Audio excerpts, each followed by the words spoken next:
ازاي تختار الوزن اللي تلعب بيه في كل تمرينة معينة وتستفاد منه وتتجنب اي اصابة تيجي منه. اولا جسمك هو اللي بيحدد الوزن، مش صاحبك اللي بيلعب معاك تشوفه بيلعب بوزن تقيل تروح تقلده وتعلي عليه. كده هيجيلكوا انتوا الاتنين اصابة وهتقعدوا في البيت. جرب وزن تلعب بيه من 8 ل 12 تكرار بصعوبة من غير ما يأثر على الاداء بتاعك. لو الوزن سهل يبقى زود، لو الوزن تقيل يبقى خفف. انما لو مناسب ليك وتعرف تجيب ال 12 عدة بس فهو ده الوزن المناسب بتاعك. تاني حاجة ركز على التكنيك قبل الوزن.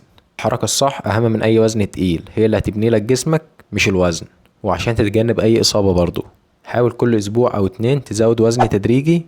معرفتش يبقى تزود تكرار أو اتنين عن بتوع الأسبوع اللي قبله. سجل الأوزان والتكرارات بتاعتك كل أسبوع، ده هيساعدك تعرف فيه تطور ولا لأ. لو في تطور يبقى انت ماشي صح، لو مفيش يبقى انت بتعمل حاجة غلط. هبقى اعمل فيديو عنها. في النهاية حابب اقولك ان الوزن الصح هو اللي هيعملك عضلات من غير اي اصابات او خسائر. التركيز كله بيكون على التكنيك، والزيادة في الوزن بتكون تدريجي. ومفيش حد اتولد بيشيل ال50 كيلو، لازم تعافر عشان تستحق تشيلها. لو الفيديو عجبك واستفدت منه ما تنساش اللايك.